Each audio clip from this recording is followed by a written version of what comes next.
Welcome to the Enlighten Up podcast, where I am going to take you into a deep exploration of what it means to exist in this current reality. We are going to raise your vibes, open your mind, expand your heart, and dive deep into the wondrous mysteries and possibilities of this lifetime. There's been a spiritual catalyst that has set in motion the awakening process of many across the globe to return to the knowingness of self and unite what has been separated. Together, we're going to bring light into that darkness. We're going to remember the joy of living. But most of all, we're going to turn up the volume of our own eternal power and do the thing we're here to do.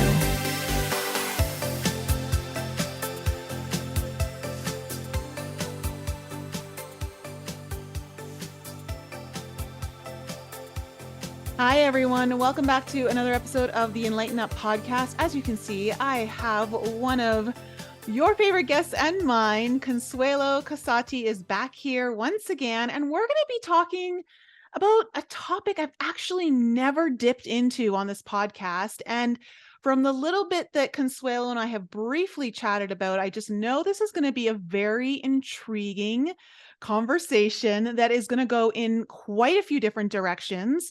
We're also going to do a little demo of Consuelo's technique called RTT that she does use that will help enhance your understanding of how this is all connected.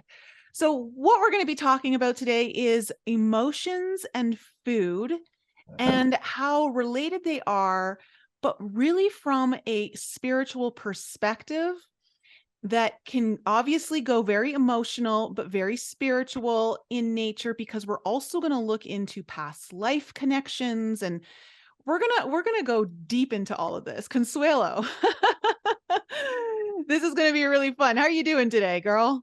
I'm doing very fine. Thank you for inviting me every time. I'm enjoyed to be with you because we're very connected, and I believe that we are helping everybody to understand more what is going on, and we do it fun. So it's what I like it about it. You have to say you have your almost like it's becoming your trademark, where you have to say welcome, welcome, welcome. Welcome. Okay. Yes. No, everyone loves it. They comment on that. They love that. So, you and I had a session recently, and so interestingly enough, this is one of the topics you wanted to bring up on the podcast. And I just recently had an epiphany about this just before we chatted. And when it comes to our eating habits, food, and then the unconscious behaviors with our food, our relationship with food it's always been so intriguing to me, because one, I absolutely identify as an emotional eater. I am absolutely an emotional eater. I am a total foodie. I love food. I love tasting different foods. I love going out for dinner. There's very little food that I don't like. And I just love the whole experience of eating with others and all that kind of stuff. But, as my audience knows from my last podcast, I kind of really got a little bit vulnerable and shared how, I've been going through some experiences that have caused me to come face to face with certain anxieties and fears that are quite expected given what I've had to deal with. But I've been noticing my eating behaviors have kind of caught my attention, because I've noticed that I've started eating some foods I don't usually eat. And I've noticed how unconscious I'll just start shoving food into my mouth, and I'm not even hungry. I'm not even tasting my food, which I love to do. I love to savor my food. And as I'm building out this new coaching program that I'm soon going to be announcing to all of you, one of the things I've been looking into is 12th house astrology. And my 12th house, when you look at Placidus, the housing system, which means you can have actually two signs in one house. my 12th house covers Gemini and part of Cancer. And when I kind of read into Cancer being part of your 12th house or having your moon in 12th house, there is a tendency to have very interesting food eating habits because of the emotional connection. And I started to realize that one, I know I've been lacking love, like just love in a sense of like from a partner or even just hugs from my friends. You know, I've had to really do a lot of work on my, like, just, I've been doing a lot of work. I guess I, in a way, I've been kind of isolating myself, not fully, but I recognize that I was lacking physical love, like just even hugs. Yeah. And that I also felt lonely. And it dawned on me as I was really getting into the understanding of the moon and Cancer being in my 12th house that I absolutely use food to nourish my emotional, my lack of emotional nurturing, to give me some sort of sustenance. So if I'm not getting the physical or even the emotional love from others that I deeply am needing, but I'm probably not even regarding, I'm probably not paying enough attention to how much I need it, I start to use food to literally fill my emotional cup up and my physical need for nurturing. I've used food this way, and it was just such an aha moment for me, because what I have also noticed, and I'm curious for anyone who's in the audience, right, who's going to be watching this in the live chat or even later in the comments, ever since I was in my 20s, I've noticed that when I'm on a date or dating a guy who I'm deeply connected to emotionally, or I'm really feeling connected emotionally, I'm happy. There's been some times where I've gone on dates with men where I can't stop smiling. And when this happens, I lose all of my appetite. You don't need to eat. Yeah. I don't need to eat.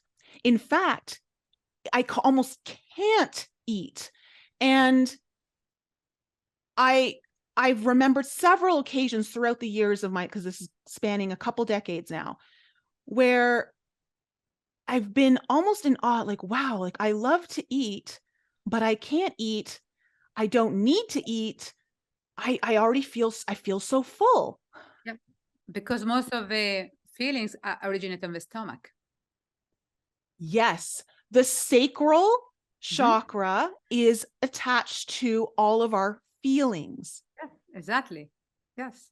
And so when you feel empty and sad and stressed, instead of listen your emotion, your feeling, what you do, you shower food, because the sense of emptiness, you don't want to feel it. And so what you do, you create this, you eat it. When you are in love or excited about something or somebody, you know, you don't eat much because you already happy and nourish yourself. So in a way, you feel nourished by the new relationship or the hypothetical relationship. Maybe it's just more in your mind, but you are never. No, it's true. Now, here's an interesting anomaly, though, and I'm curious what your answer will be. So on extreme occasions where for instance, I remember this happened when I was betrayed by my boyfriend when I was 26. I found out he was cheating on me, and it literally destroyed me. That was the lowest point in my life emotionally that I've ever been. I lost 10 pounds in a matter of a week. I couldn't eat. I was absolutely devastated though. So I've noticed both can happen, but that's a very extreme. If I'm sad, I will eat more, but if it's an extreme, like utter devastation, I absolutely can't. And I lose all this weight. And I think part of it's from the stress.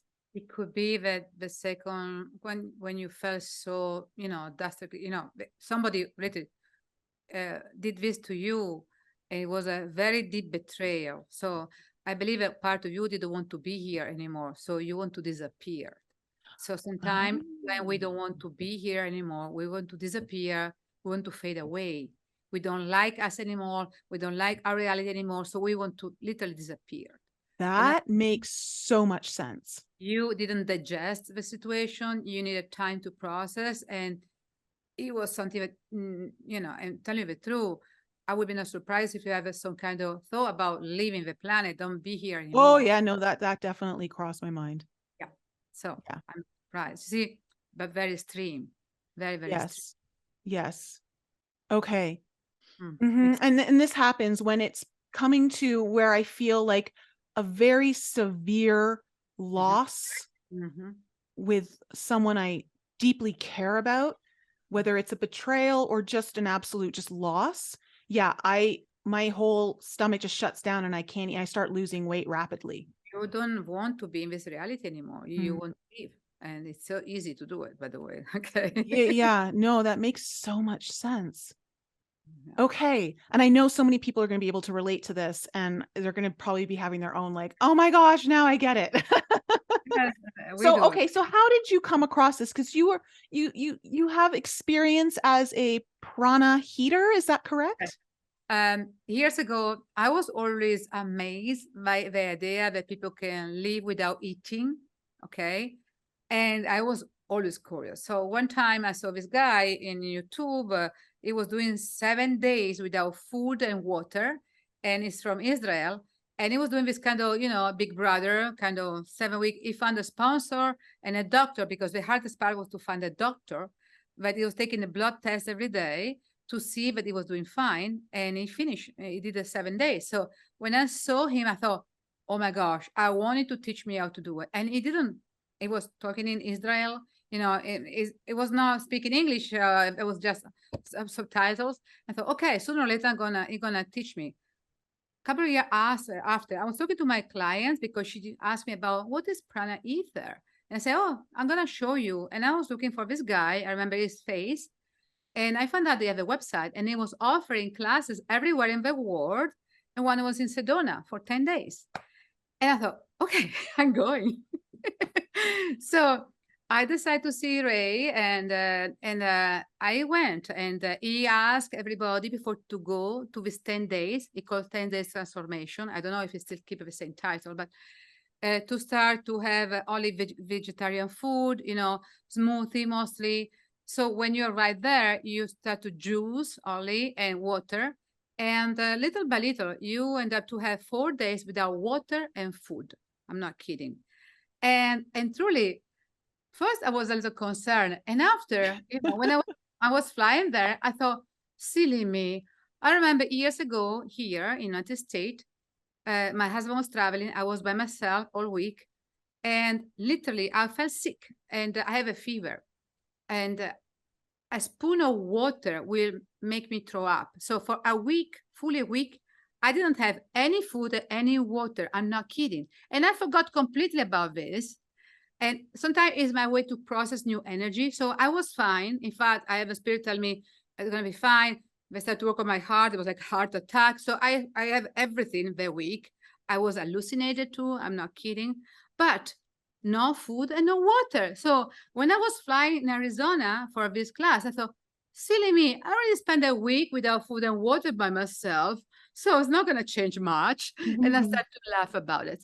So what's happened is a very beautiful process, because more you do this, more you start to realize that besides you can do it. It's not true that you cannot do it. The doctor said, oh, you cannot survive if you don't have water after 2 days, you know. And this is something that is not true, okay? It's really not true. Your body is smart enough to take the water from every cell. So remember, we are 90% of water. So it takes a while for you to die without water, because the body is going to start to look for every cells. And so the body is so smart that it's looking for the sick cells. So if you have any problem, you can have a little beginning of cancer cell or any kind of inflammation, cyst, any kind of cell that are not healthy. These are the other cells attacked, the body attacked, so you can have water from them. Oh, how interesting. I know. So what's happened is that is a very healthy process if you do. It's why we're talking about, for one day, do the fasting, because the body does this. And so for 3 days, I was telling to my mind, I am fine. And we were around, we were in Sedona, imagine. We were walking around, no problem. Everybody feel fine. I was in the pool too. I thought, how can I have a straight to be in the pool? And I was with everybody. We were nice to each other. Of course, I didn't start to run, but I was doing very well, okay? So, and after you do the little ceremony of the water where you allow yourself to have a little sip of water, and little by little, you continue to do this for a day or two, and you add diluted juice, because you cannot do immediate juice. In fact, one woman in Australia died because, silly her, after she did this with somebody else by herself, she decided to drink a full orange juice. And I'm sorry, it was a shock to the body. It's too much. Okay. So when you do this, you need to be very gradually come back to some nourishment, because the body needs to learn how to change. And I felt some DMT from my pineal gland coming down. It was so funny. You felt the DMT actually coming down? Yes, I felt like, I was a little like, I was looking around. I felt this weird stuff in my bed. And I was sitting in my bed and thought, what is going on here? I didn't know. It's happened only after 1 day. Ray said it normally happened after 4, 5, 6 days of this. To me, it's happened only after 1 day. I was not prepared. I was hallucinated for a few seconds. I thought, what is going on here? And I felt very sore on the top of my mouth, So, and he said, oh, you have a DMT experience. It was like, okay. So wait, when you've got soreness at the top of your mouth, that's... Yes, under this palate. Yeah, the roof. Open a little and come down the DMT, and it goes in your mouth. So you can have experience. Really? That's how it works? I don't know how because obviously I know you can produce DMT in the lungs. That's our biggest DMT producer, but obviously the pineal gland also. So in fact, he told me that some guru, they do this kind of prana eater. I'm not very nice, but they put their finger on the palate, on the roof, and they take the DMT and they give it to the students so they can Get enjoy. Out, really? I've never heard of that before. Okay, this is not very okay. See, I'm still learning stuff. I love it. I'm sure there's people in the audience who knew this. They're like, Nicole, where have you been? And I was surprised too, because Ray say it's happened to him after 4, 5, 6 days. So to me, it's happened in 24 hours. And I thought, it's impossible, because he say, it does a lot of time. So I compare myself to him and say, oh, come on, I'm just new of this. And it was surprised when I told him what I was feeling. And when it's happened, he looked at me like, you haven't only in 24 hours? And yes. So it was funny to me too, but tell you the truth. So, and I was not prepared. I started to see secret geometry with weird stuff around. I thought, what is this? I'm hallucinating. So, and it was true. I was in a certain way in the other level, another dimension. So what happened is, when you realize that you don't die, because fear of dying by starvation is one of the primary fear of humans, and many wars, they start, if you look at the French Revolution and many other wars, they start when they have less food, because maybe the summer went bad and they don't have enough grain, food, bread. So a lot of war or revolution happening when people are starved. So it's a very primary fear, the fear of don't have food, okay? And when you start to realize, oh, I can be without food, or I can be without water for a full day, and I am fine, it's liberating. It's like, I felt so liberated. I felt to another level, like, okay, I can manage, I can do it. So it's like you take your power back. It's very interesting feeling, okay? So I suggest you to continue to do just liquid, water and only liquid stuff. So bouillon, take away the carrots and everything. So anything was like liquid. And I did it for a month or so. And I was sleeping so wonderful. I was having the best session. So I was doing fine. The only problem when I was looking myself in the mirror, because, okay, guys, I'm not so young. And I felt like a witch of the wood, like, okay, I'm very dry, very, not muscle. And this I didn't like. The only part, the reason why I start to eat more because I didn't like my physical condition. And he say, if you keep doing for 2 months or 3, your body's going to adjust more. But it was during Christmas time, and I thought, too much going on. Yeah. And, Yeah. and truly, I felt it was okay for me. And I'm okay. I'm mostly raw food, vegan, vegetarian. Sometimes I have some egg, but I'm pretty good about what I'm doing. Well, even just talking, just momentarily, we'll pause here for a second. The whole talk about, I know people, there's a whole movement of people just wanting to become breathitarians, so to speak. And again, like, all the power to you if that's what you feel called to do and that's what you want to do. I don't think anyone should be judged for that, but it can sometimes be driven by this spiritual ego to prove like, oh, I can do this, so I'm somehow better than people who eat food. And I personally, I don't doubt that I could do it if I really put my mind to it and all of that. But at the end of the day, I'm like, I'm here on earth. I kind of want to enjoy my foods. I want to live the life of a human here and do all that stuff. I'm sure I've done that in many lifetimes or all that other stuff. But again, that's me. There may be other people who like really thrive off of it. But I only say that just because sometimes on this journey, you get caught up in like trying to evolve spiritually, and you think that the less food you eat, the more spiritual you're going to be. And I just don't think that. No, the truth is, I always heard spirits tell me, first of all, when I have my cell phone at the top of the table, close to my food or close to my water, they say, you are poisoning yourself, by the way. They always say this. Okay, so please, people, be more careful to don't have your baby eating with a cell phone close to, sometimes they put the cup of a baby close to his video so it can eat. So the water is absorbing all the stuff from the cell phone. Are you kidding me? So be careful about this. So as I'm drinking water next to the computer. It's okay, but you know what I'm talking. Yeah. So be more conscious about this. But also, when I was eating certain food that was too processed, I can feel my spirit say to me, "You're poisoning yourself." So what I'm saying is, when people start to recognize that it's okay to eat, but you need to eat something that is real. Margarine, that margarine, you can take a spoon of margarine, put in the garage and leave it outside for weeks, the garage. It's plastic. Nowhere ants. It's just one molecule far away from the plastic. So we eat this stuff. So what I'm saying is, be cautious about what you're eating, because if you eat stuff, it can grow, it can become rotten. Means that rotten means that it's a good food. Okay, when it stay in the same shape, ask yourself, what are you eating? So it's funny because when I lived on the island, I remember my first year living there, one of my friends, he was a chef at one of the 5-star restaurants down there.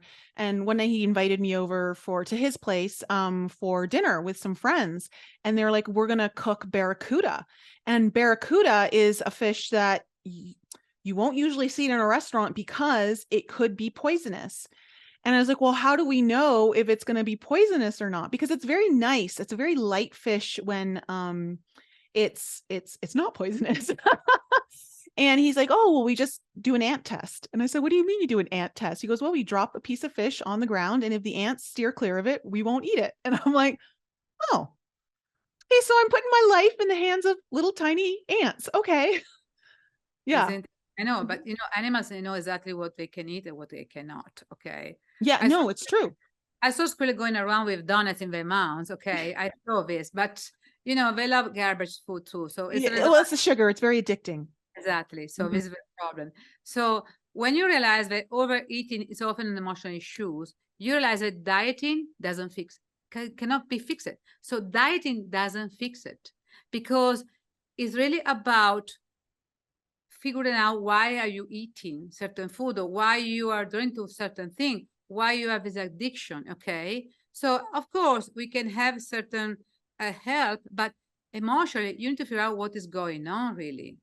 Besides, if you tell me, I've never been diet, because if you tell me you cannot have a piece of cake, I don't care about cake. I will always focus all day about having a cake. I know.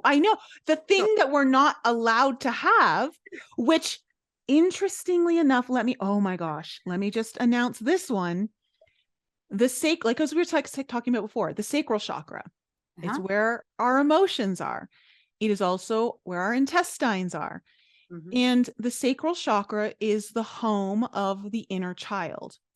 It is also the, for any of you guys who are in my inner child course, you know this.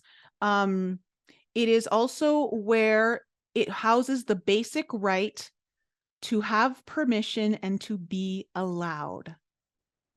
So it's where you're allowed to have all of your feelings. You're allowed to have fun. You're allowed to be creative. You have full permission to cry 1 minute and then be laughing the next minute with no judgment. And a lot of our wounding comes from that. So this idea when a food is not allowed anymore, but that's all we want to focus on, I think that's an interesting correlation. Exactly. So we need to be very careful. It's why diet never worked for me, and I'm fine. So moderation, I think, is the best way. And also, whenever I think that I know, when I do a hypnosis, I do RTT, where I look for the root cause of why certain people have they cannot manage their weight, or they have some issues with food. A lot of time, I found that is related to childhood, by the way, when they're little. And besides comfort food is also when parents push them to eat the food as if they don't want to eat it. They say to them, oh, you need to finish what you have in your plate. As a food that you don't like it, you are forced to eat it. So it becomes a battle with the food. And sometimes with children, not always, but it depends, sometimes they become obese because they want to fight the food. So they decide that the only way to fight this food is eating the food. So it disappears. I don't need to take care again anymore. So it's a very twisted way, but sometimes it's how they become so. It's so the conditioning is so interesting. And I'm sure it's probably different for many different people, depending on your family and how you grew up. But I know within my family of 4 kids and my parents and my dad, who would literally starve himself all day, not because he was purposely doing, he would just get so busy with work. When he finally came home, he would eat a huge meal. And it was always way more than anyone should probably ever eat in a one sitting. But I kept seeing that. So like even just observing it. But my mom also only cooked enough food so that there wouldn't be leftovers. And I mean, I'll never, that's why I love creating so much leftovers, because as soon as someone went to go take food, like you knew that you had a limited amount of food to choose from. And so if there was any left, the person who ate the fastest would then be able to go get the next one. So even when I go home and I visit family, I observe it. It's still there. Like if there's appetizers out, I'll watch like my brother and my dad and just like, and even one of my sisters, and it'll just be like everyone just mad dash, and like it can't even just sit there for a second without anyone touching it. Like it's a mad dash. And I'm like, wow, it's like we're starving, but we're not, because we think there's so much food. Like, and then you get to your dinner and you're not even hungry. Yeah, I know. It's an emotional, so wild. It's a fear.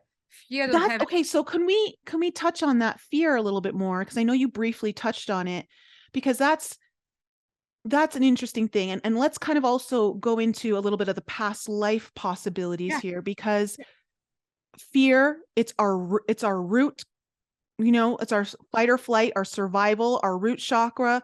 The wounding of the root chakra for anyone is fear. So basic survival needs. Okay. Fear can come from childhood, of course, most of the time, for the habits, like you say, your family, or listen, your parents talk about a discussion about money and food, and, or maybe be literally starved for some reason. I have different friends that for maybe to maybe school when none didn't give enough food to these children, and nobody believed them. Okay. And their parents pay for, and they didn't believe the children. So there's a lot of stuff about food and fear, very connect. Yeah, my dad, I think it's in my genes, like in my DNA, because his father was a farmer and he Mm. lost the farm twice, Oh, where they were completely bankrupt, completely without any money, and homeless. of course. And This is- so I'm sure that's in my DNA. When I moved from Italy, talking about, farmer and different people, when I moved from Italy, I was so surprised to see everywhere I was going, library, hospital, any place, office, the smell of food every time. Somebody was putting the microwave some easy food, whatever, and the smell was not very pleasant a lot of time. So I never see this in Italy. We eat in a place where you eat, or you go in another room and you have some snack. But most of the time, really, we separate this. We don't carry food everywhere we go. Here, people eat every time. If you're not in meeting, People will eat in the bathroom. eating everywhere, and I'm like, okay, whoosh. And in Italy at the time, I don't know now, after 20 years, it was not very polite eating in front of people when you are in a meeting. Mm-hmm.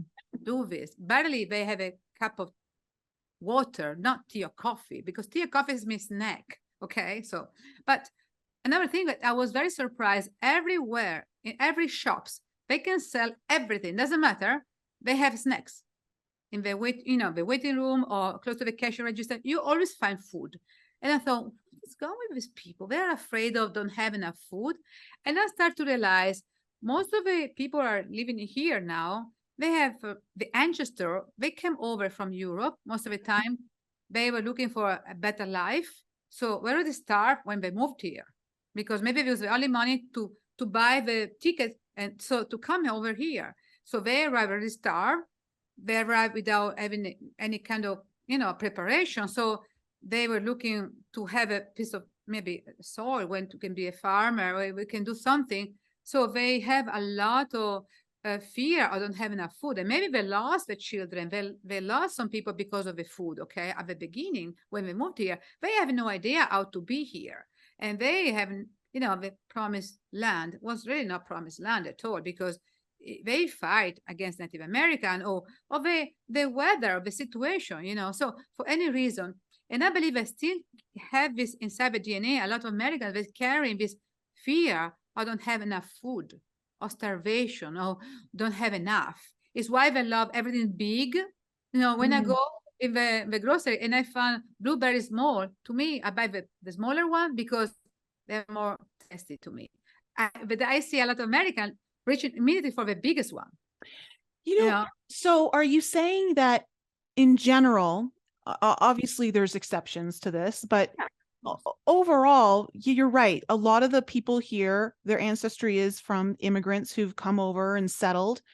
And when I look at like shows, for instance, like Yellowstone or 1884 or 1923, and they really kind of highlight what it was like to move more into the West and find land, and what it was like to, it literally go through the wild, wild West. And it must, and of course, all of the wars that happened, in order for this to, happen, that there is a very big mentality around scarcity and a fear of I won't have enough. So it's almost like I always have to put surplus just because I don't know when that scarcity is going to come in.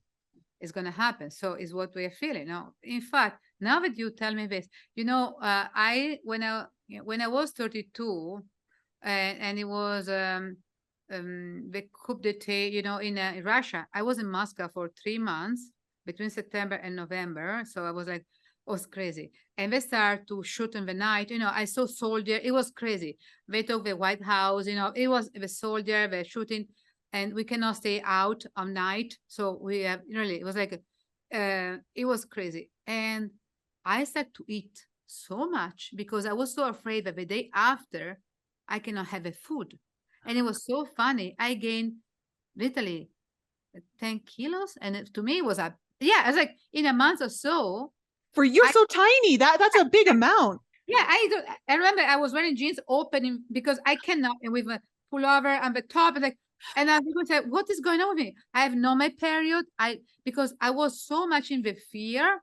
Yeah, you saw soldier around. I saw literally in front of me, it was amazing. Like we are in the war, and it wasn't, but it was very hard. And I was from Italy. Come on, I'm not used to see all of this stuff. So I saw a tank one day. The office was shaking, and everybody said militia, militia. I thought earthquake. I thought militia would make any sense.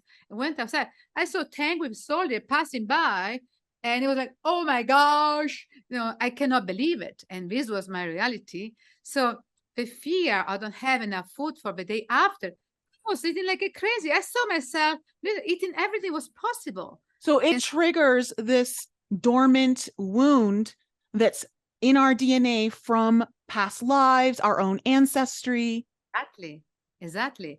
So talking about past life, I saw some women, and men and women, particularly women, when we look for the root cause of why they cannot lose weight. So besides this reality, sometimes I use my karmic, and we go and looking for, and a couple of women, they have one, she had this lifeline when she was in Egypt maybe, or Roman Empire, but early ancient time, when she was a big guy, very big. But because big means I'm rich and I have a power, and she was powerful, she was recreating this idea that the only way for her to feel powerful in this lifetime was to be big and fatty, because this was her connection with the body. And so it was amazing. We work on this, that she can be powerful, doesn't matter the size or the body, so she can let go of some weight. And so we're working on letting go of this, because she was so powerful that lifetime that she want to be. And another lifetime, she died because no food. She literally died because of no food. As a little girl, she was starved by death because of the family, and so they have no food, no job, no food, and she died. And so the two combination put her in a place like, I need food, and plus food give me power. So imagine how hard it is for somebody to letting go weight when they're afraid to die of starvation, or they're afraid don't have enough power. So it's two different kind of situation. Okay, so what I'm saying is sometimes we carry this for our lifetime, the fear don't have enough food or die by starvation. And I clear a lot of time in people that have problem weight, the fear of starvation. I noticed they had this in their past life. I noticed different time. So, and I need to talk to the inner child and allow them to figure out what is going on, and So this happened. This moved a lot of time. And the truth is really, any more we clean ourselves from the food, and we use the right food. And clean means don't use processed food. Use only clean food that it grows and is maybe raw, or at least where it comes from. Kind of, the good food can be eggs, chicken, fish. Doesn't have to be veggies always, but where it comes from. No processed food that you have no idea. When you look and say, what is this? Okay. Yeah. Kind of ingredients are there. I mean, the more consciously raised food is grown, whether it's vegetables or animals, that it's always going to be a better choice. Eat only food that grows. Eat only food that you recognize. Yeah. Yes. Really, I'm not kidding. If you don't recognize, there's a lot of unrecognizable stuff in the grocery store these days. Thank you. And okay, thank you. And when you read the label, when you have too much scrap, say no. I need only 3 ingredients, 4 ingredients. Okay, enough. Yeah, so, and names that are so long and unrecognizable. Yeah. So start to do this, and you notice that your body, first of all, start to detox, and you start to notice when you feel the drain to certain food. Ask yourself, is because I need it, my body need it, or because my emotional child need it? When you start to ask yourself this, you take a deep breath and, oh shoot, you don't need it. So, and maybe you can say, okay, I don't need it, but I will allow my child to have it. It's okay. But start to be more conscious. For example, I love focaccia. I don't need much anymore. But after this 10 days of transformation, my desire was to have some focaccia. And I thought, what is about focaccia? And I realized focaccia was something that I used to buy with my mom when we go to the beach. So from the hotel, before to ride to the beach, we walk close to this bakery. They have this incredible focaccia. My brother, my mom, and I, we purchased this, and we were walking there, to the beach, and I was eating the focaccia. It was most a pleasant time we had because my mom, she was relaxed. My brother and I would go very well. So it was a very nice time. So focaccia to me is feeling connected with my mom. Yeah. And Oh my gosh. Okay. I have to say this. Now that you're saying that, I now understand. So you know how I told you recently I've been eating foods that I just would never, it's not even something I really like I've ever craved or liked. So for instance, obviously I've been eating a little more sugar than I'm used to, candies and stuff like that. But the one that I started to go on a kick on that I'm only starting to just kind of phase out of right now is Twizzlers, like licorice, red licorice. And I'm like, why do I want this? This is not anything that I used to like as a kid or, I've ever, I mean, every now and then, but my mom loves licorice. I remember whenever we would go to the movie theater, if I was getting like Milk Duds or something like that, she would be getting licorice. Always. It was her thing. She loved it. And I'm realizing one of the things I've needed was like that mother's nurturing love right now. And I must have been trying to connect to it through eating the Twizzlers. Fantastic. You got it. Wow. I know it's amazing how much we do this, and more I was clean, more I realized that every time we see something, I was going back to the lifetime. I'm not kidding. One time I made a kamut bread with this kamut flour. And I don't know how I did it because if you ask me to, I tried to repeat again. Nothing happened. Like the bread is awful. But the first time I did it right, like a flat bread, and I I eat it. And I was in Egypt in the street. I was a young boy. And I look around and say, oh my gosh, I have a session in 15 minutes. I cannot have it. And so, but it was like, and I came back after. And it was a beautiful life. It was a nice life. I was a young boy eating the food street. Okay, because food was on the street at the time. Most of the time was offered to you with fresh market on the street. And I was eating, and I saw this bread with some meat and some stuff. It was beautiful. It was good. And I enjoyed. And this was one of my lifetime. But I don't remember having, a particular life that I need to remember much, but it was pleasant. And I was happy about that food. And so it was amazing because I thought, oh my gosh, isn't this nice?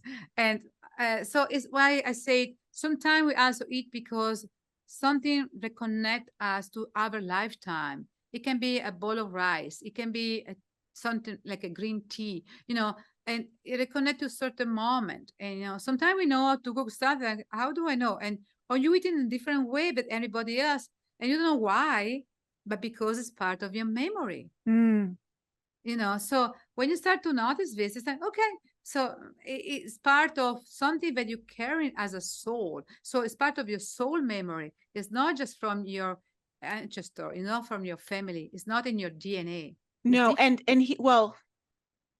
here's the thing, and I know you know this because you've read the book. Andrew Bartzis, yes, right, in the Galactic Historian, in his book, and he talks about this on a lot of his shows. I'm a huge fan of his work. He talks about the DNA is 80% memory. I agree totally. And so when you have these memories, of past life memories, they're in your DNA because the memories are literally, according to him, 80% is your memory in the DNA. Yes, and I totally agree with him because it's what you have. So when you, again, you see, more you are clean by emotion, because more you clean your body from the food, more you clean yourself from emotion. Okay, let's talk about that because that's important. Because I've noticed this, that when I do fasting or I do some kind of a detox, that now listen, this even comes up when I remove technology from my, like if I do a detox technology wise, but I've noticed that there are certain emotions that come up that I'm not really understanding in the moment where they're coming from. So let's talk about the importance of why it's always good to do a little fast here and there. And whether you're incorporating a 1-day fast a week, or you're doing it on the equinox, whatever it is, it doesn't matter. But how does that help us connect to our emotions more? Because we know we are made by layers and layers and layers, okay? And so what's happened when you start to clean the layers, you allow yourself, so cleaning some food and something, you start to disconnect to the emotion that comes from that food. And it can be, the sugar, the craving the carbs. So every time you do this, you give yourself permission to let go some emotion. And sometimes they come out, and so they merge, and you find yourself crying or having weird, situation. But just to releasing certain food, and you go deeper to another layer. So it's never end in a certain way. Is why the prana ether, they are find the peace, okay, most of the time, because they don't have this connection, emotional connection. They have other stuff probably, but the emotional connection with the food is different. They eat only what is really needed from the body, because it's a machine. It needs a little help. So they eat only what the body needs, not what the body is looking for as an emotion. So more, I think the best way to start is to, again, let go of the processed food, pay attention, have in the morning maybe some water, just good water, not from the tub if it's possible, with a little lemon, and just starting with this. Maybe do a juice, juicer, so something with celery, carrots, apples, so something like that, and start to clean your body. And when I do this, I feel my pineal gland like, I feel like my pineal gland is so happy about it. So Yeah. me means this is something good, because my pineal gland is happy. I think it's always good to do some sort of cleanse or detox I think a couple of them a year are always, they should almost be like a standard for health. I do also parasite cleanser. I know Yeah. people think, oh, I don't have any worm. I have a top worm. No. Parasite cleanser. First of all, if you have animals, I'm sorry. You're getting them all the time. Parasite. Yeah. In a way, Especially if they go outdoors. particularly if they come to your bed, they put the bat. You don't know, maybe you're sleeping, so you don't know where they put the bat, and when you Yeah. put your face after, okay? And plus, you go to friends' house with dogs and cats, so it doesn't matter. You can have Yeah. it from other friends. It doesn't. I'll tell you, I studied live cell microscopy, and the parasites that we're talking about, like, although you can actually see them coming out in your excretion when you're going to the bathroom, if you're doing a parasite cleanse, because there are ones that are actually living in your intestines and all that. But the ones, like, when they're getting passed from your pets, they're literally microscopic. Exactly. So what I do every 6 months, I do the parasite cleanser. That is a tincture that I buy with blackwood, all of the stuff, I always don't Black remember. walnut. Yeah, walnut, gloves, all of the stuff. It's very bitter. I taking this for 2 weeks. And as soon as I start in 2-3 days, my craving for carbs and sugar goes down. Away. I It's know. amazing. So talking about how to cleanse ourselves. So, and you start to notice, oh, I don't need this anymore. So my body doesn't need. So it was an emotional. So you see, sometimes it's hard to figure out where to start first. But when you ask yourself what I really needed today, and you realize that you desire less food, it doesn't mean that you're going to be starved. It means that really you need less food, because if you don't work much all day, maybe one meal is enough. Yeah. Okay. You see, the habits to have 3 meals and all of this stuff, it's not working, you know. So there are different books.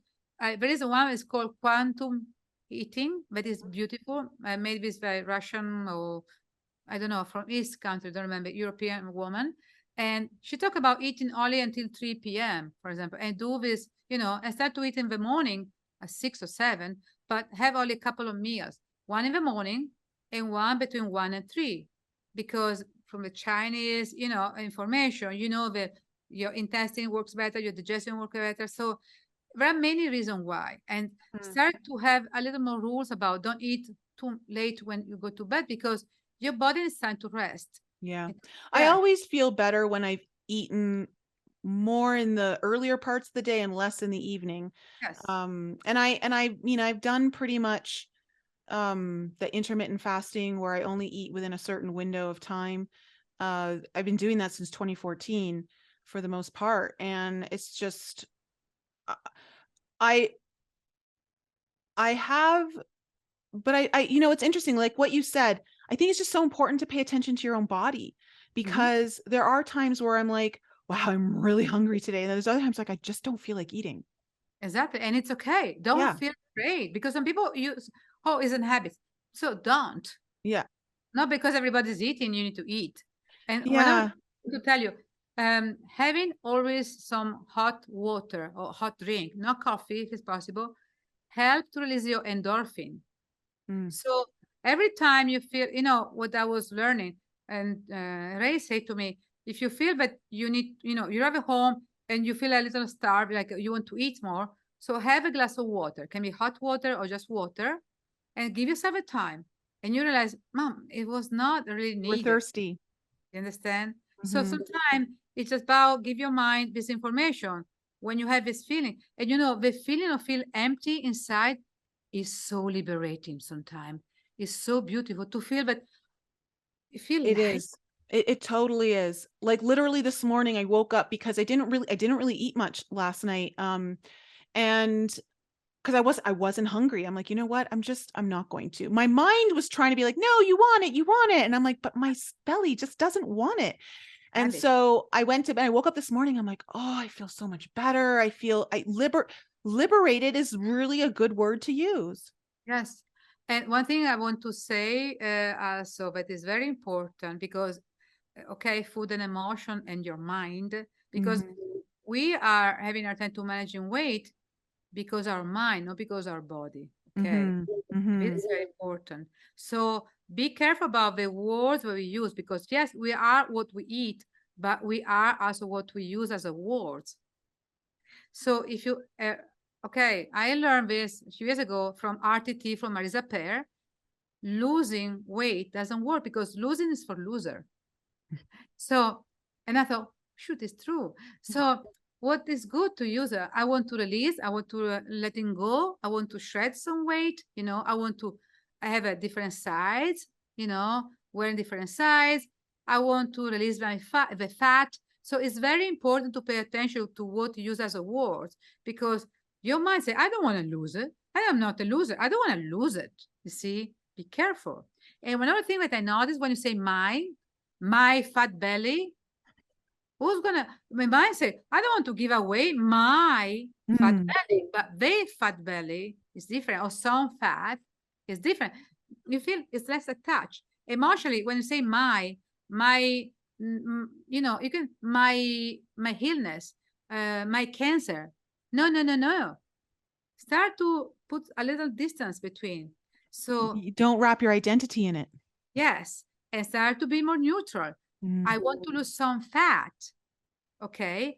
I'm sick. Okay. I am sick. I can be sick, but I want to clear this. And the anxiety that I carry is not mine. You see the difference between I'm anxious and I have this anxiety. You don't have Mhm. anxiety, you know, so it's not yours. Start to think about this.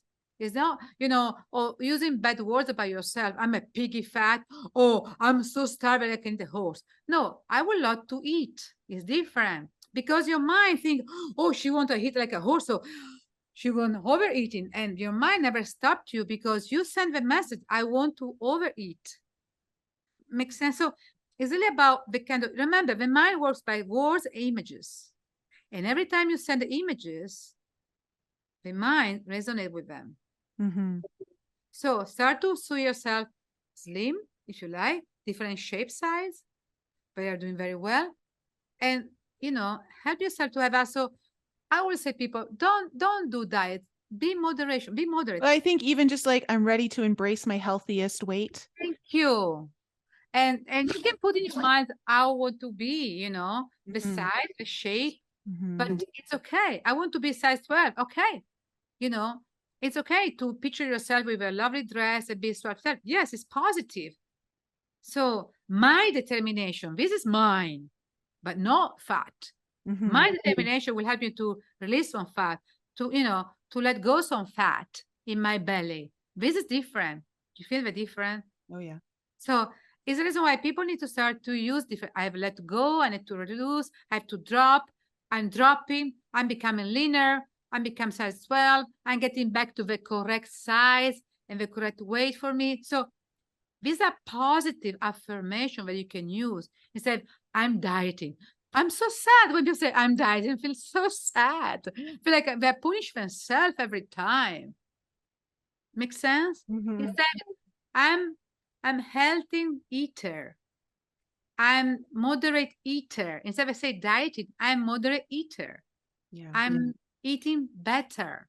I'm healthy eater. See how powerful are these words? I'm dieting. Oh my gosh, I'm punish myself. Then give yourself a permission, one time a week, something that you like, and say, okay, all week I was doing good. Give myself one time some permission. Yeah. And little by little, maybe you don't need so much anymore. Okay. So I know that you want to try something, right? Yeah, do you have time? Do we have time to Yes. okay, Is so okay why for don't you? we for the audience kind of show them what you do and how this is going to kind of work. And I've never done this before, so even this is going to be new for So me. RTT is a very powerful method that I use with some people. I learned from Marisa Peer, and it's an hour and a half, but we're going to do a very short demo, okay? And Mhm. normally what I do, I put you under hypnosis, and I will ask you for looking for the root cause of why you have these issues. Can be managing weight or have some addiction, or can be personality, so self-esteem. In this case, we're going to look for okay, we already found a way why you having this food, but we can choose for something else. Maybe why the last days you were looking for so much food and it was hard for you to be in that way. Okay, to Mhm. be true yourself where you are normally. So we can look for this. And after we look for this, I'm going to do only one thing because it's easy today. Yeah. And I'm going to use maybe a little tool just to show how to work. And normally after this, I'm going to create a 10-15 minutes of a recording where you're going to go down back again hypnosis. We're not going to do today because we don't have a time, but where I praise you, I use words for you, so you listen every day and you shift these habits, this idea about yourself. So you're going to be the new Nicole, the Nicole that you want to be in a month. So every day you listen this recording. Okay. Mhm. So today we're going to do only the first part, the demo, about looking for maybe one moment, where for some reason you are connected and create what you having, the issue that you having now. Make sense? Yeah. So I'm trying to figure out right now. Okay. Okay. So what I'm gonna do, I'm gonna ask you in a few seconds to look up with your open eyes, look higher you can. Okay. And I'm gonna ask you to keep your eyes ball up, but close your eyes lid down. In this way, you're gonna be in the REM. And this is some nice because you can do meditation. This you can do a self-hypnosis in this way. So and I'm going to start to ask you to breathe in and breathe out. And I'm going to ask you to go down, 10 step down. Okay. And after that, I'm going to ask you, going to feel shrinking and going and fading away in time and space where is a connection and seeing that takes you, whatever. Okay. I'm going to say, okay. Just to have an idea. Are you ready? Okay. Tell me if you're ready. Okay. Now I'm going to ask you to look up higher than you can. Breathe in and breathe out. And every time you breathe in and breathe out, you feel the relaxation coming to you. You already feel the flutter in your eyes. This means that you are a very good subject, by the way. And now I'm going to ask you to take another breath. Breathe in and breathe out. Sorry about this noise. Breathe in and breathe out. And so you can just close your eyes, lay down. And now you close your eyes down. Yeah, keep your eyes both up. Breathe in and breathe out. Breathe in and breathe out. You're doing very, very well. Your eyes feel like a glued shut, sealed shut, completely down, completely glued shut, completely shut down. You can barely open your eyes because you're feeling completely relaxed. Let go, let go, let go. You're doing very, very well. Forget about your eyes. Now feel your head, your neck, your face, every part of your head, completely relax, completely relax, completely relax. Feel the relaxation going down, down to your body like a warm blanket. Feeling well, breathe in and breathe out. Every time I click my finger, you're gonna go deeper and deeper and deeper. I'm gonna ask you now to picture 10 steps down, to see, to look 10 steps down. And I'm going to ask you to put your chin down, just a little down in a natural way, like a looking down sensation. Wonderful. Now see your feet, feel your feet going down step 10. Feel your feet, see your feet going down step 9. You go deeper and deeper and deeper. Feel your feet, feel your feet going down step 8, 7, deeper, 6, 5, 4. You go deeper. 3, look your feet, feel your feet going down. 2 and 1. You are there. Completely relax, completely relax.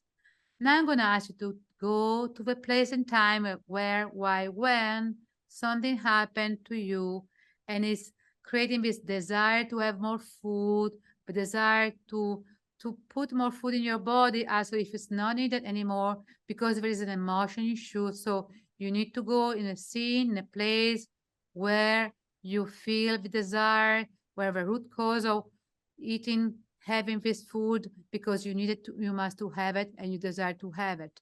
So you're going to go back. I'm going to count 5 to 1. You're going to go back exactly there. 5, 4, you're shrinking, you're fading, years, months, everything's peeling off from you, days and peeling off. You're going to be lighter, smaller, going to be exactly where. 2, 1, you're exactly there in the right scene, in the right time, the right moment. I want you to be there. Tell me where you are. Is it daytime or nighttime? The right scene is coming to you. Yes. Daytime. Okay, are you inside or outside? Outside. Okay, where are you outside? I'm by a well. Okay, by the well. Okay, and what is going on? Are you alone? Yes, but I don't know because it feels anxious. Like it feels like there's an emergency. Okay, take a breath. Breathe. Breathe an emergency. Okay, what about you? How you feel? Are you old or young? How old you feel? Close enough. I want to say 9. Okay, 9. Okay, it's you as a Nicole, as a female Nicole, or another lifetime? Another lifetime.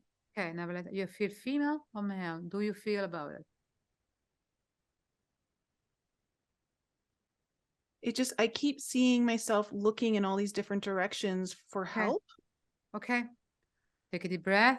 So what about the help? You need a water for the house? Yeah, because I keep seeing the bucket. That's the first thing I saw was the bucket of water. Okay, so can you take the bucket of water?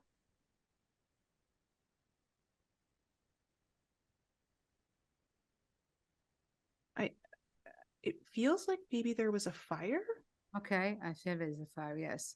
So, okay, I want you just to deep breathing, a moment, deep, breathe. And I want you to turn just a little, turn a little around and look where is the situation. Where is? It's a farm. I feel like I'm in a farm kind of land, but there are also, I can see mountains Okay. in the distance. Okay, so there is a farm. But it's very sparse, like there's no one around. Okay. Okay, in the middle of the country. Okay. Okay, you feel like there is nobody can help you? It feels like, I don't know if it's a food source that's burning or on fire or. Okay.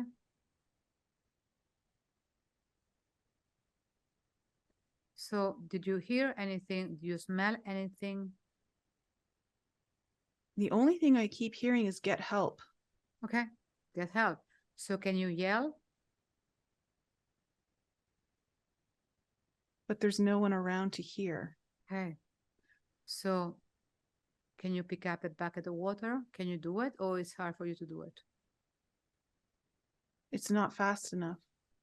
Okay. It's like to get it out of the well, it's not. Okay. Not enough time, right? Not enough time. It's going to happen. It's going to burn. Okay. I feel, okay, I'm feeling very helpless. Okay. Stay with your feeling. You're feeling helpless. You're feeling And that you're I going feel also like I'm letting someone down. Okay. Is it female or male? You have any feeling about what kind of relationship it is? I think it's my parents. Mm-hmm. Okay. So you maybe were in charge for a moment Mm-hmm. and something happened that you did control. It was a candle, maybe, or Hey, the first thing to write to you was first. I get that it was actually from the sun. Okay. Like I think it was just a very dry year. Okay. Something somehow Burn. caught on.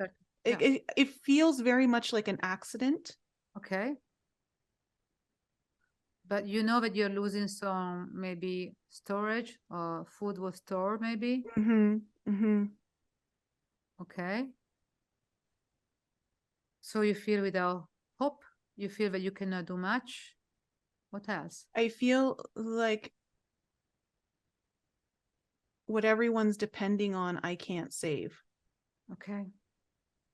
All right. And it's going to be my fault. All right. You're doing very well. You're doing very, very well. So I want you to do the next moment. What's happened next? I will count to 3. 1, 2, 3. Tell me what happened next. Everything just went gray. Okay.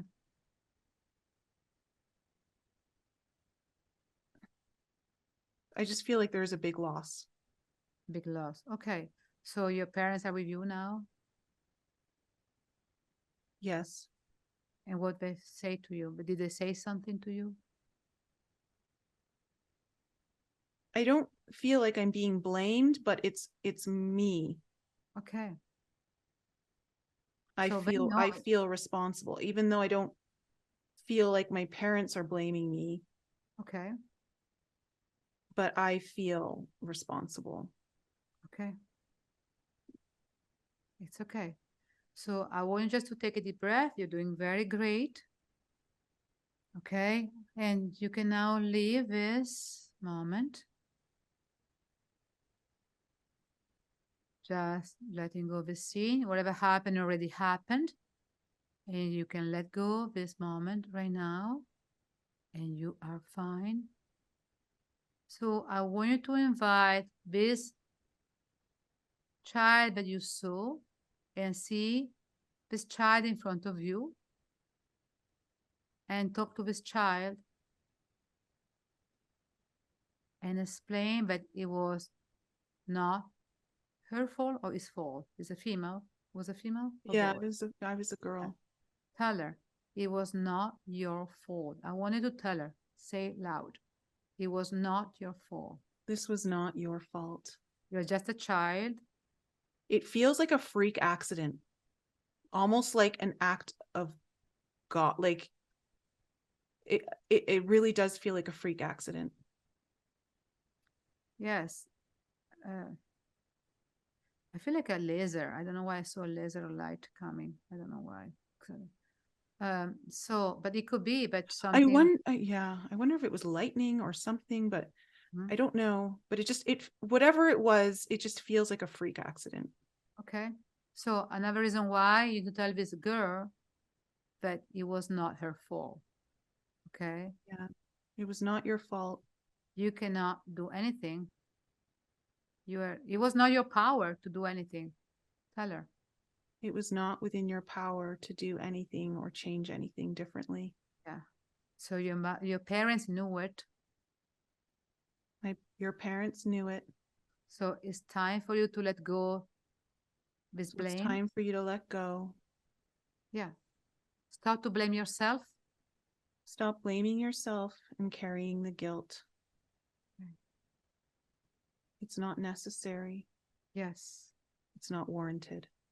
Yes. I want to hug her and comfort her.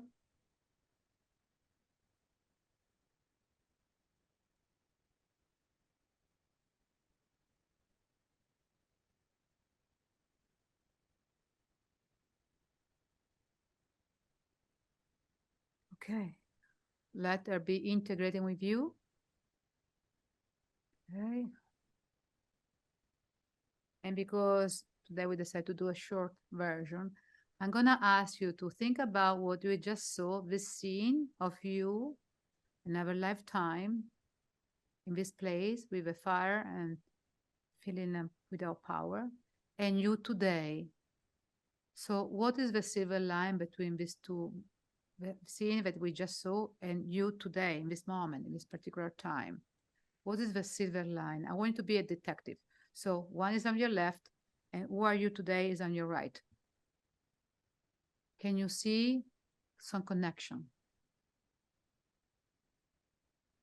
Well, I'm starting to understand why being around water is so important to me. Okay. Like I need to live near water. Mm-hmm. Good. I like this. And it's funny, water is my favorite drink. Okay. Like I in my whole family, it's like I'm an anomaly. Like for me, I just can't get enough water. Okay.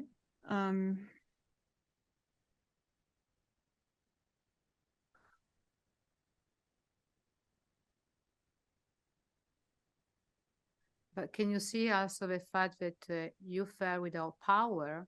And I believe that we didn't go there because, again, today is not time, but I believe that you also, everybody starved. The winter after, it was hard for everybody, and you felt guilty. So you felt that you create the situation, but you have no power, no control.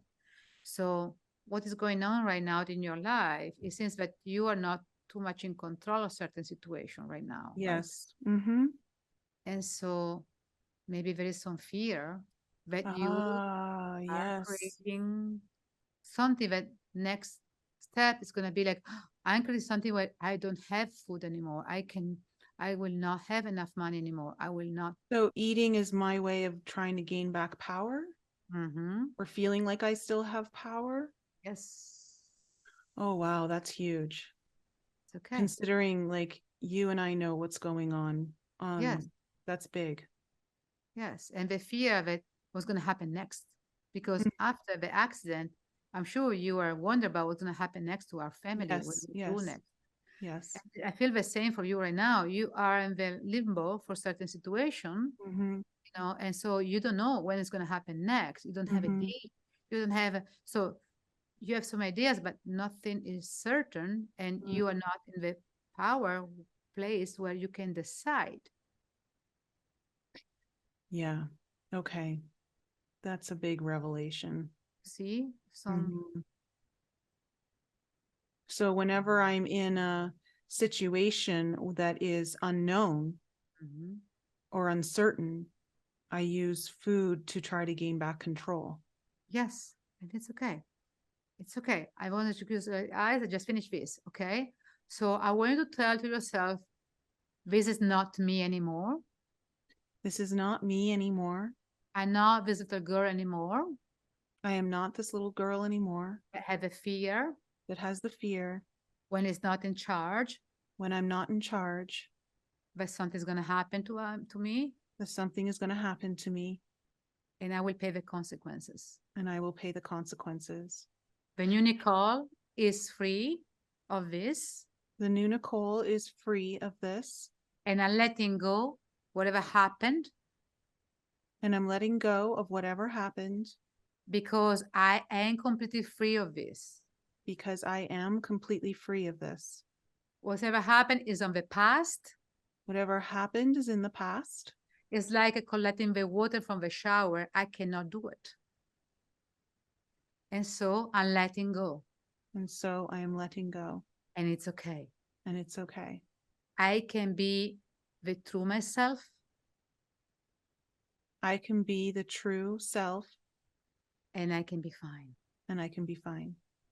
On the count of 5, I want you to open your eyes. Okay, 1, 2, 3, 4, 5. You're back here again. Okay, it was fast compared to the usual, but yeah, no, that was interesting. I immediately saw a bucket that goes in a well. That was the first thing that came to me. And then I saw the well and I'm like, well, this is weird. Water, well, we're supposed to be looking at food, like, you know? And so I didn't understand it, but I was like, well, I'm just going to go with it. And the fact that you knew that you cannot do, instantly probably you run to the water and you realize, we are too far. I cannot do it. The time that I come back, I already burned. Yeah, it was like I couldn't pull the water up. I mean, I was small, like and how much water I could pull up really that fast. And we can go, you know, I didn't, again, because it was very short, but maybe it was another planet. Maybe something happened. You know, who knows what kind of technology they carry at the time, what happened. Maybe they use something with the sun to help to grow plants or something. Who knows? What I'm saying, it could be many things, okay? But you did good. Thanks. It's very I can feel my eyes. I was like, whoa. Visit the REM. You go to the REM, like it's perfect. You can use it when you're at the dentist or situation where you want to feel relaxed or meditation. You can do this. You go fast in meditation. It really does. Make you tired real fast. Okay. So that was amazing. Yeah. Wow. This is part of the RTT. Yeah, well, what an illuminating conversation around food and emotions, past lives, ancestry, DNA. Like, I've never really truly gone this deep into a conversation around, maybe just scratch the surface, but I feel like this was such an important conversation. It way more revealing than I was expecting, even when we talked about the discussing this topic on the show. And so I hope I don't need to hope that the audience gains something from this. I know you guys gain something from this. Yeah.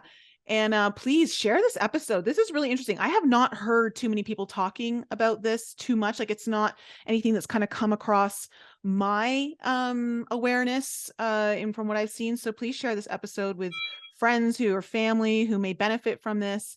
And if you're really kind of struggling with some emotional things or maybe food, whether it's your weight or just eating habits in general, like whatever it might be, maybe you might want to book an RTT session with Consuelo. Consuelo, let the audience know, for anyone who might be new to the show, where they can find you. And also, yes, they can find on my website, balanceevolution.com, one E between balance and evolution. And you can find my RTT session. I want to show this book. This is a book from Marisa Peer, that is she created RTT. And it's very nice because for people who want to understand more about how to literally manage better the weight and be healthy, this can be a very nice book to read. Easy to do it with some exercise. But welcome to have a RTT with me. We can do online, in person. I want to help people. So I want to inspire all of you. Come on, people. We need to have a better, happy life. It's time. I know. And this is one of the interesting things that I'm discovering is, especially as I go deeper into my own coaching program, is how much when we talk about that allowance wound, not having permission or not being allowed, which is the sacral chakra. And again, it's the inner child home. The sacral chakra is the home of the inner child. It's this idea of I'm not even allowed to be happy. Yes. And so we don't even realize how deeply unconscious that belief is. In our little cage. Yeah. And that's why so many people aren't pursuing the things that actually make them happy. It's because you have an unconscious belief of you actually don't even believe you're worthy of being happy, or you're not allowed to be happy. They kind of usually go hand in hand, but not necessarily. Yeah, when you start to allow and you become more conscious what is going on, it's a magic. I saw people shift completely in a very short time because we're ready. And sometimes we need to really reach a point where enough, so when it's really enough, you feel like enough of this. So and you start to move up. But we don't always need to reach that point. We can do before. Come on. And so, yes, allowing and recognize and give ourselves permission and be grateful for what we have is very important. So it's so important. And, just to recap this, I mean, one, now that I know why I'm eating Twizzlers, that is so interesting to me. I'm like, oh, it's my reconnection to my mom and like just feeling my mom's presence. And it's just this idea of like my mom's here. And then also I had discovered, okay, I'm definitely trying to like compensate with food the fact that I don't have the physical and emotional nurturing from other people that I know I need right now. But also now this component of I'm eating because I do feel powerless in some ways and capacities that you and I are aware of. And that is a huge epiphany for me. Yeah, because now you start to notice more like, oh, this is because I need it or because my emotion need it. Yes. And Or the mind, I don't feel powerful in this yeah, moment, Yeah. exactly. So, okay, and I start to do some mantra. I am powerful. Yes, I'm a little moment waiting for a situation, but I am powerful because everything's happened for a reason. And I creating this moment. I creating this reality. So I'm learning from this. You see, when you become like, I am empowered because wherever is, I create it. And I know it's gonna be fine. And it also is making me realize why maybe in this particular lifetime, I really grew up needing to be in control of everything, and this is I think one of my lessons is, a lot of us have this lesson of how to surrender control and not have to need to control everything. But that has been a theme for me that, I really was very much, I always trying to control if as long as I was doing, I knew I was in control, So that's good. You are learning right now to letting go of this, the Mhm. fear of being controlled. So it's important. And as soon you figure out this, everything's gonna move on. Yeah. Gonna Yeah. bet? I'm sure. I You know. Yeah. shall Oh, well, to the audience, please, again, I hope you love this show. I know you did. It was so great to have you here. For those of you who are in the live chat when this aired on YouTube, and leave comments in the Spotify Q&A too. I know some of you do that because I'm really loving to kind of engage there more with you just by getting the feedback.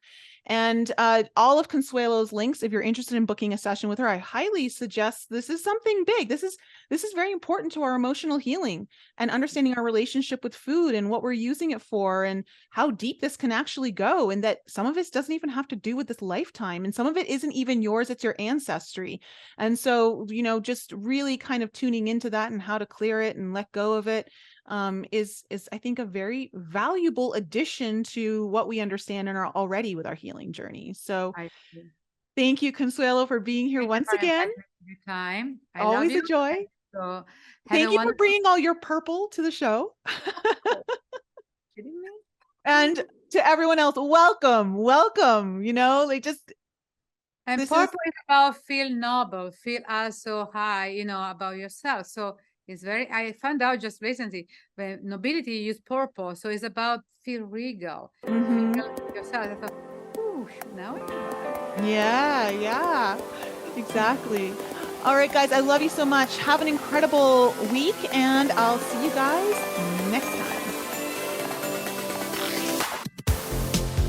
Thanks again for joining me for another show on the Enlighten Up podcast. I love you guys so much for all of your continued support. So remember to raise your vibe, find your tribe, and be open to the infinite possibilities held in the mysteries that surround us all. Thanks again for sharing the show with your family and friends. And if you're new to the show and you need to find out more information about me, please head on over to my website, NicoleFrolick.com, where you can join my newsletter. And please follow me on Instagram, Telegram, and YouTube. Keep your light bright, and I'll see you next week.